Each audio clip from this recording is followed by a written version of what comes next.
tómate un café con nosotros desde cualquier parte del mundo. Esto es Central Café.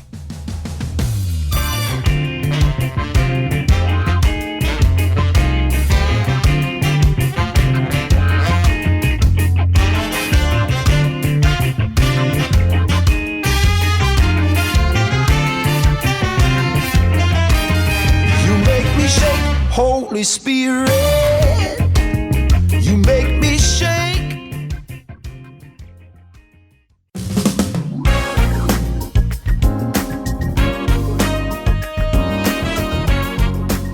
Bueno, entonces vamos a empezar a hablar hoy de la viruela del mono. ¿Qué es la viruela del mono? Es una enfermedad que está causada por un virus al que se conoce como viruela del mono. Se trata de una enfermedad zoonótica viral que significa que puede transmitirse de animales a humanos y también se puede propagar de personas a personas. Curiosamente, esta enfermedad no es de ahora, digamos que se llama así porque se detectó en varios simios de un laboratorio en 1958, no es algo que estemos viviendo en este siglo, sino ya viene desde hace mucho tiempo. Sin embargo, la mayoría de los animales susceptibles de contraer la dolencia y después contagiar a las personas son roedores, como las ratas gigantes de Cambia, los lirones o los perros de las praderas. Estamos tocando este tema en Central Café porque no sé si Juan y Ciani se han dado cuenta que como humanidad siempre nos preocupa este tema de epidemias, pandemias, de todo lo que sale por allá de lugares que nosotros no conocemos y se nos hace extraño. Es más, hay una película que se llama Epidemia, que salió como en el 2019 algo y tenía mucho que ver con la pandemia que nosotros vivimos, pero ahorita hay una preocupación acerca de esto porque siempre estamos como pensando, ahora sí se acabó el mundo, ahora sí fue ¿Cómo será que esto es lo que nos va a matar? Sí, eso es lo que nos va a matar. Entonces pues estamos en esto que sí es mejor que nosotros nos informemos y tengamos esta claridad de cómo afrontar esto y saber si nos va a llegar, no nos va a llegar o qué es lo que está pasando. ¿Qué medidas tenemos que tomar nosotros? Después del inicio de esta epidemia, los científicos empezaron a emitir sus predicciones respecto a este virus de la viruela del mono, que Colombia ya supera los 55 casos. Los estudios más recientes son claros, nuestro trabajo respalda la idea de que un contacto corporal durante una actividad sexual es como más se propaga. Es como más o menos de donde hay estudios que dicen puede venir de este lado. Simplemente dicen que conectarse con la EPS, aislarse inmediatamente y mantenerse separado de las personas. Así es. ¿Qué síntomas son los que produce la viruela del mono? Malestar general, fiebre, lesiones al cuarto o quinto día, manchas que se convierten en ampollas y aparecen en las manos, en el pie, en los pies y en el cuerpo. Hay algo que también es importante aquí rescatar y es que también los deja como postrados en cama. Si uno se pone a ver todos estos síntomas, uno dice, no, pues tengo la viruela del mono, pero puede ser una gripa, ¿no? Entonces es muy importante ser responsables con lo que estamos, digamos, escuchando en este momento y siempre acudir a los entes de salud, porque si algo aprendimos con la pandemia es que los entes de salud son los que saben cómo tratar las cosas, ¿no? Digamos que de la pandemia aprendimos un montón de cosas, Juanis. Ahora, hay algo muy importante y es que no sé si ustedes como a mí, cuando uno se entera de esto, uno le dan ganas de tengo que ir a vacunarme, tengo que hacer todo lo posible para que no me dé.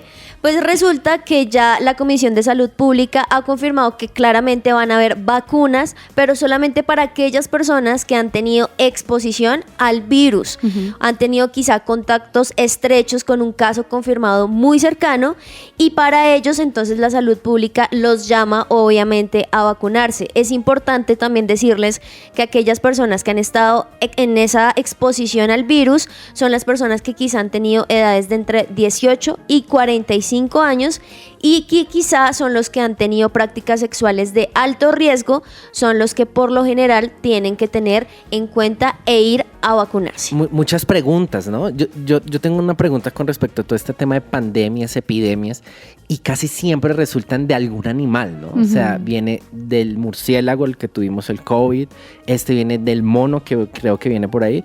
Aún nosotros aquí internamente hemos tenido el de la vaca loca, no sé si se acuerdan esa vez que fue con la carne, que no se podía comer carne por un virus. Y el de del mosquito, la porcina, ¿no? También. El porcino. Y el del mosco. Y el de la gripa del Eso es dengue. Eso es dengue, entonces casi siempre vienen. O sea, sí necesitamos como resolver varias varias preguntas. Así es. ¿Quién está en riesgo de contraerlo?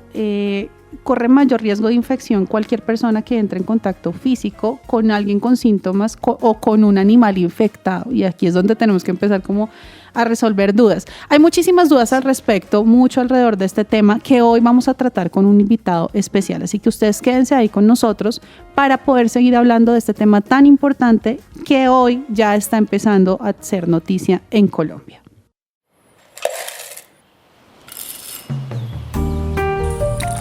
Llegó la hora de tomarnos un expreso. Y para hablar de este tema de la viruela del mono, hoy nos vamos a tomar un expreso con el doctor Carlos Enrique Trillos Peña. Él es médico con especializaciones en gerencia de servicios de salud, epidemiología, gerencias en salud ocupacional, gerencia de recursos humanos, maestría en epidemiología y es candidato a doctor en bioética. Doctor Carlos, bienvenido, gracias por acompañarnos hoy. Bueno, muchísimas gracias. Un saludo muy especial a todos los oyentes y un gusto saludarlos. Doctor, bueno, vamos a entrar acá en materia. Veníamos hablando de la viruela del mono, que es un tema que ya incluso en Colombia estamos teniendo casos. En Bogotá ya hay algún caso también detectado. Quisiéramos primero entender desde un aspecto médico, un concepto médico que usted nos puede dar, ¿qué es exactamente la viruela del mono? Bueno, muy bien. La viruela del mono es una zoonosis causada por unos virus que son ADN. Recordemos, los virus pueden ser ARN o ADN. Es un ortopoxvirus y es muy similar al que era el virus de la viruela, el otro ortopoxvirus, como tal, que ya fue erradicada. Entonces, esa es la primera parte, es una enfermedad viral. Es una enfermedad viral que, como su nombre lo indica, como zoonosis, fue transmitida de animales a hombres o puede ser transmitida de animales al hombre inicialmente.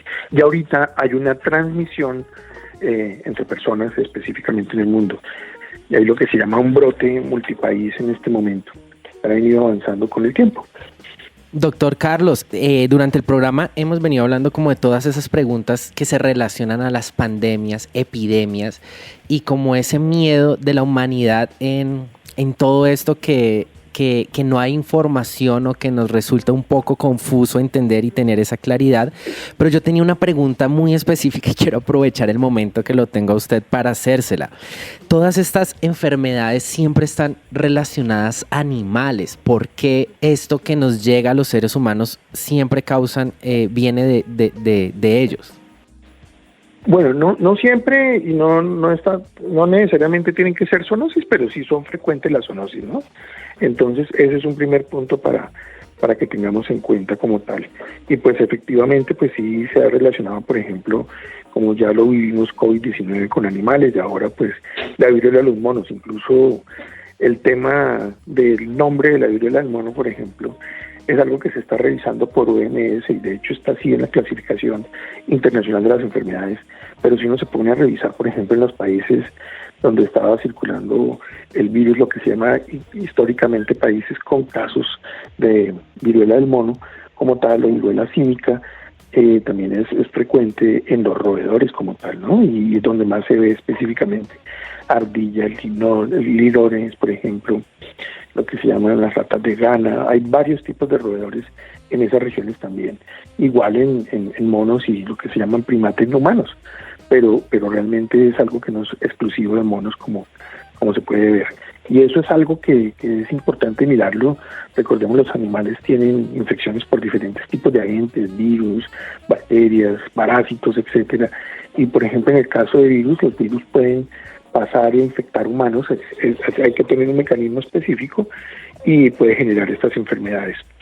Y cuando un agente, por ejemplo, viene de un animal específicamente y evolutivamente, el hombre, cuando no está acostumbrado, por ejemplo, a defenderse, no ha tenido exposición, no ha tenido ese antecedente de huella inmunológica para defensa, le puede costar más trabajo en un momento dado sortear la infección, sí. Y ese es un tema muy importante para revisarlo. Y por eso es que es tan importante tener una vigilancia articulada en humanos y en animales, precisamente para tener y detectar, por ejemplo, todo lo que son virus que circulan, por ejemplo, en animales. Ustedes ven que hay virus que afectan a los cerdos, a las vacas, al ganado, a los murciélagos, y así sucesivamente, y en este caso, como les mencionaba, a los roedores y a los monos específicamente. ¿Y por qué el tema de los monos? Vale la pena tener en cuenta, ya que ustedes me preguntaban, por ejemplo, sobre qué es la enfermedad como tal.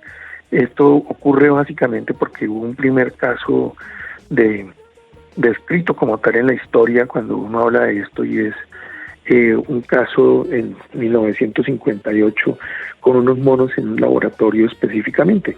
Entonces eso es lo que genera unos monos que venían de Singapur en un laboratorio donde se estaba investigando con la vacuna del polio como tal. Entonces ahí es donde uno empieza a ver de dónde toma el nombre realmente esta enfermedad. Doctor, algo impresionante que es lo que estamos viviendo es que después de una pandemia como fue el COVID-19, pues obviamente deja que cualquier noticia de una nueva pandemia o de un nuevo virus, en este caso pues la viruela del mono, quizá uno se atemoriza porque sabe la medida en la cual esto podría llegar a afectarnos.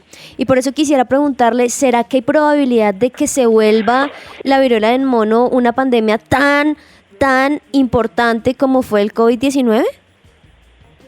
Bueno, digamos que desde mayo, que uno es donde empieza a ver cómo empieza este brote multipaís que reporta la OMS, cuando estaba circulando en unos países históricamente definidos por la OMS y por las autoridades sanitarias, y pasa a Europa y empieza a aumentar. Se ha visto un crecimiento muy importante del número de casos y del número de países donde hay casos específicos de personas con la enfermedad. Entonces, recordemos, hay 7 países históricamente reportados donde circula y se transmitía y se veían casos esporádicos o brotes de viruela del mono en el África. Y como en este momento tenemos un total de 89 países en el mundo reportados de acuerdo a las cifras globales que nos está informando, por ejemplo, los CDC de Atlanta, de los cuales 82 países no son históricamente países que han reportado viruela del mono, y hay 7 países donde se ha reportado. Entonces el crecimiento ha sido muy importante. En este momento la última cifra que tiene reportada el CDC son 31.799 casos a nivel mundial. De esos 31.799, 31.424 son de países donde históricamente no había casos puntuales, y ese es un punto importante. El crecimiento ha sido bastante grande en las últimas semanas, incluso meses. Pero realmente la transmisión de la enfermedad es un mecanismo de transmisión diferente y es menos contagiosa, por ejemplo, que COVID. Entonces, por eso no la posibilidad de declararla como una pandemia no es tan alta como, por ejemplo, se declaró muy rápidamente a COVID-19. Sin embargo, recordemos, la OMS ya la declaró como una emergencia de salud pública de importancia internacional. Es un nivel muy alto de alerta específicamente, y es básicamente para que se tenga en el foco la prevención por parte de las personas, y que se tenga claro que es una enfermedad que se está moviendo, que hay que tener cuidado, que hay que prevenirla y que hay que poner barreras para que deje de circular este virus. Claro, doctor. Una pregunta, ya hablando de que debemos poner el foco en la prevención, ¿cuáles son esas recomendaciones que nos daría usted para prevenir el contagio? Bueno, y esa pregunta es quizás la pregunta más importante en este momento, porque si nosotros conocemos muy bien cómo se transmite, podemos prevenirla. Y ese es un punto crucial. Entonces, esta es una enfermedad que se transmite por contacto directo. Contacto directo, cuando uno habla de esto, es piel mucosas, con fluidos corporales puntualmente. Entonces, ese es el primer punto. Entonces, una de las cosas que uno debe hacer y evitar es ese contacto estrecho, y por ejemplo, por eso se habla de las relaciones sexuales o, por ejemplo, el beso, específicamente, que son formas de contacto directo específicamente. ¿Por qué? Y aquí es muy importante además hacer una aclaración. No se ha considerado como una enfermedad de transmisión sexual, porque no es el único mecanismo ni la única forma de transmisión. Y por otra parte, habría que tener muy presente que es contacto piel-piel en cualquier parte. Porque a veces las personas piensan, es una enfermedad de transmisión sexual, entonces me protejo con un preservativo y con eso es suficiente. No, cualquier lesión en la piel, cualquier contacto, por ejemplo, con las mucosas, que pueden tener lesiones adicionalmente, y con los fluidos corporales puede generar transmisión de la enfermedad. Entonces ahí es muy importante evitar esos contactos. Uno a veces puede tener El virus se puede transmitir incluso en piel intacta, pero es mucho más frecuente si está con alguna fisura o alguna lesión puntual, pero incluso en la piel intacta se puede llegar a transmitir puntualmente. Entonces es muy importante evitar esos contactos.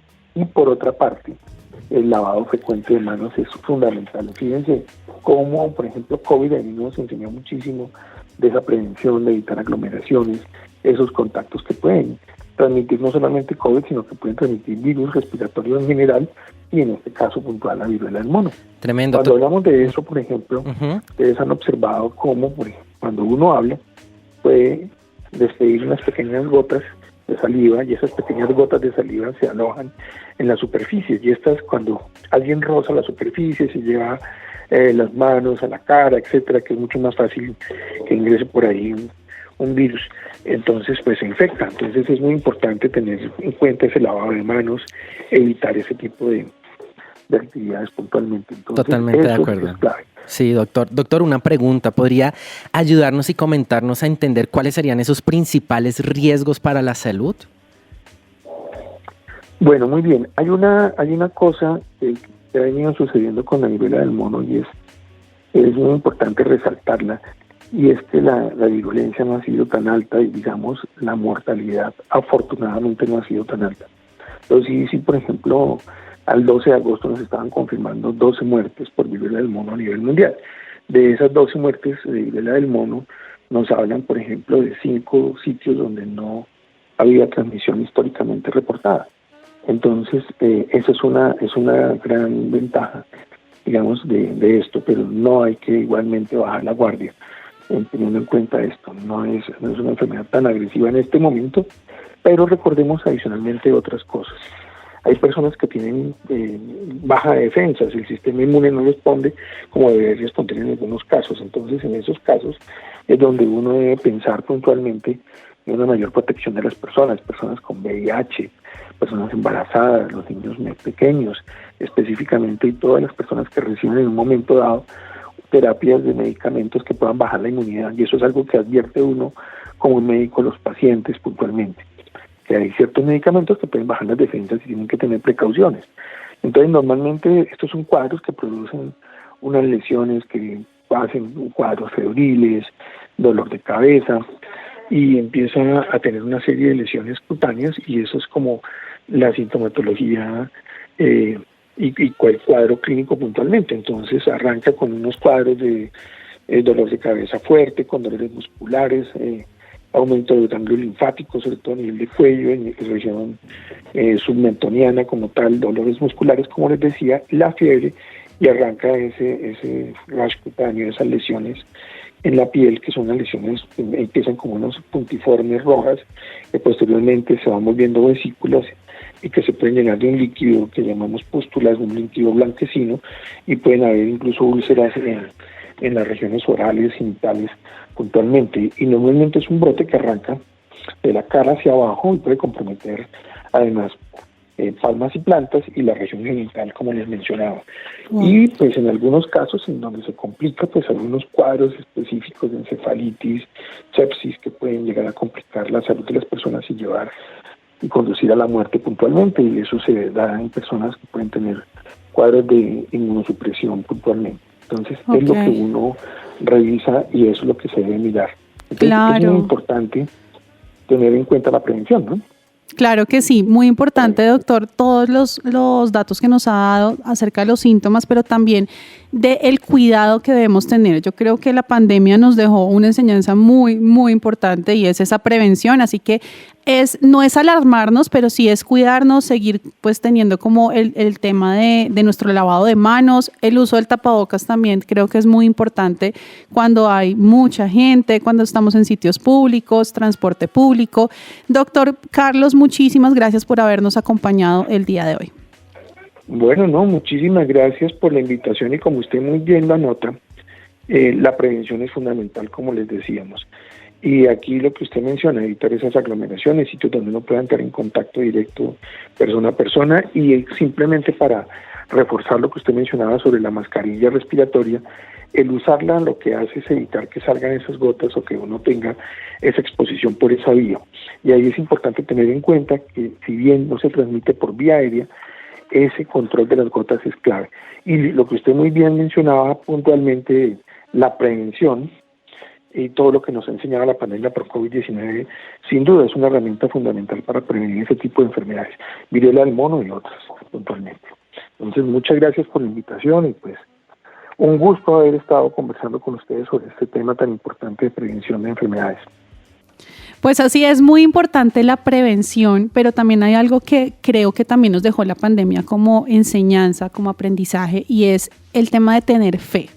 Tener esa fe de que todas nuestras enfermedades quedaron clavadas en esa cruz cuando Jesús murió y que debemos creer que los enfermos se sanarán, y es algo que creo que nosotros hemos fortalecido a través de esos últimos ya 3 años después de pandemia. Y que debemos empezar a fortalecer cada día más en cualquier situación. Yo a veces me enfrento, digamos, con mis hijos con cosas muy pequeñas de gripas, fiebres muy altas, y ahí es cuando la fe empieza a actuar. Y si uno cree que de verdad Dios está con uno, que nos está sanando, podemos tener la certeza de que vamos a salir adelante. Una prédica muy especial hace poco nuestro pastor Andrés Corson, que se llama En nuestra enfermedad no estoy solo. Quiero recomendársela a todos nuestros oyentes porque nos lleva a darnos cuenta que en estas situaciones nos sentimos un poco rechazados, nos sentimos que nadie nos entiende, así, o sea, aún cuando uno de hombre está con gripa y está ahí uno ahí, y uno quiere a la mamá y la esposa le dice, pero no, necesito el caldo de mi mamá, nadie nos entiende, pero es ver cómo Jesús en la Biblia, en un tiempo de epidemia, no sé cómo llamarlo, existía la lepra, y él se acercaba en esta enfermedad súper complicada que se les caía las partes de la piel, los dientes, era terrible esta enfermedad, tenían que irse fuera de la ciudad y estar en un lugar apartados. Jesús vino y mostró que él tenía el poder para sanar. Entonces, sea desde estas epidemias, pandemias que nos causan tanto susto, y como hablamos al principio del programa, esperando en qué momento se acaba el mundo y cómo se va a acabar, entendemos que tenemos un Dios poderoso que nos sana. Así es, un Dios que está siempre con nosotros y que es todopoderoso.